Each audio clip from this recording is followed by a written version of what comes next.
Next question, Alvin Baltasar, Radyo Pilipinas. Yusek, good morning po. Yusek, doon sa independent commission na binubuo, can you give us an idea kung gaano yung scope ng power niya? Meron po ba magkakaroon po ba siya ng subpoena power para maipatawag yung mga taong nasa sangkot doon sa mga anomalya? Noon po, sinasabi po natin na mukhang walang subpoena power, pero ang nais po ng Pangulo sa nasabing independent commission ay mabigyan po ng lakas, mabigyan ng ngipin, para po mas mapatupad kung ano ang mandato ng independent commission na ito.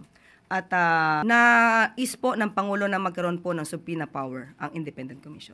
Yusek, magpa-follow up lang ako doon sa ibang, pero doon pa rin sa anomaly. Reaction natin doon sa revelation ni Senator Marcoleta na mayroon na daw 2 contractors na nakaalis ng bansa. And do you consider this as a concern on the part of Malacanang?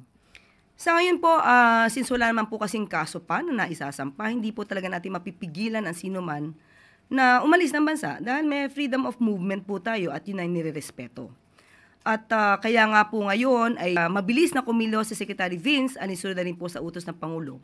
At nag-request na po siya for a lookout bulletin para po makita natin kung ano yung mga movement na mga maaaring involved dito sa mga maanumalyang flood control projects. Yusek, isa na lang po.